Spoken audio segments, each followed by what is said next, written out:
અમદાવાદમાં કતલખાનાના આધુનિકીકરણની જોગવાઈનો મામલો AMC commissioner Banchhanidhi પાનીએ દરખાસ્તને પરત ખેંચી। એલિસ બ્રિજના ધારાસભ્ય અમિત શાહે જોગવાઈનો વિરોધ કર્યો હતો। વિરોધને પગલે ડ્રાફ્ટ બજેટમાંથી જોગવાઈને પરત લેવામાં આવી છે। એએમસી કમિશનર બંછાનિધિ પાનીએ દરખાસ્ત પરત ખેંચી છે। કતલખાનાના આધુનિકીકરણની જોગવાઈના મામલે તેમના દ્વારા આ નિર્ણય લેવામાં આવ્યો છે। એલિસ બ્રિજના ધારાસભ્ય અમિત શાહ કે તેમણે આ જોગવાઈનો વિરોધ કર્યો હતો।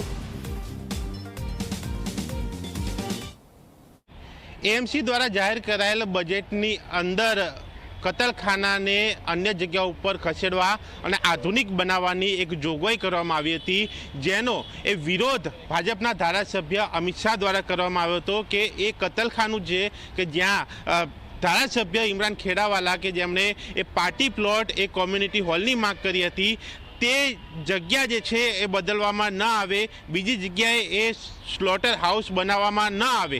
આ જે વિરોધ જે ભાજપના ધારાસભ્યએ નોંધાવ્યો અને આ જે સ્લોટર હાઉસ કે જે જગન્નાથ મંદિર અને ગીતા મંદિર વચ્ચે આવેલું છે કે જ્યાં ઇમરાન ખેડાવાલાની રજૂઆત હતી કે ધાર્મિક સ્થળોની વચ્ચે આ સ્લોટર હાઉસ આવેલું છે અને આગામી દિવસોમાં એ કોમનવેલ્થ ગેમ અને સ્વચ્છતાને ધ્યાને રાખીને અને એક વિકાસને ધ્યાને રાખીને આ સ્લોટર હાઉસ બીજે ખસેડવામાં આવે અને અહીંયા મધ્ય ઝોનમાં જ્યાં પાર્ટી પ્લોટ નથી એ પાર્ટી પ્લોટ અહીંયા બનાવવામાં આવે તેવી રજૂઆત હતી, પરંતુ એ અમિત શાહ એ ધારાસભ્યના એ વિરોધ એ રજૂઆત બાદ અમદાવાદ મ્યુનિસિપલ કોર્પોરેશનના કમિશનરે આ જે સ્લોટર હાઉસ જે ખસેડવાની વાત હતી તેને એ પરત ખેંચી લીધી છે। એટલે કે જે જોગવાઈ હતી એ હવે અહીંયા રદ કરી દેવામાં આવી છે। એટલે કે આ જે સ્લોટર હાઉસ જે છે અહીંયાથી જે ખસેડવાની જે માંગ હતી એ હવે સ્લોટર હાઉસ અહીંયા જ રહેશે।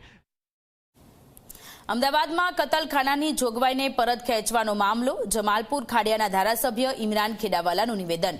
જગન્નાથ મંદિર અને ગીતા મંદિર મારા મત વિસ્તારમાં આવે છે। આ બંને વચ્ચે એએમસીનું 123 વર્ષ જૂનું કતલખાનું આવેલું છે। મારી રજૂઆત પર એએમસીએ કતલખાના અંગે જોગવાઈ કરી હતી। મારી રજૂઆત મંદિરો વચ્ચે આવેલા કતલખાનાને હટાવવાની હતી। હાલના સ્થળે પાર્ટી પ્લોટ બનાવવાની મારી માંગ છે। આ પ્રકારનું નિવેદન ઇમરાન ખેડાવાલાએ આપ્યું છે।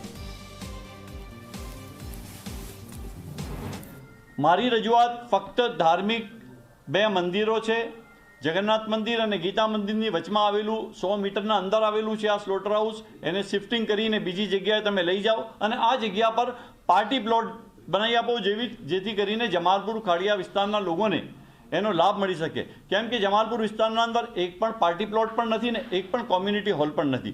એટલે એ રજૂઆતને ધ્યાનમાં લઈને કમિશનરશ્રીએ ખૂબ જ સારા પ્રયાસો કર્યા હતા, પરંતુ મને લાગી રહ્યું છે કે ભારતીય જનતા પાર્ટીના જે બતાવવાના અને ચાવવાના જે પ્રમાણે દાંત છે અલગ અલગ છે।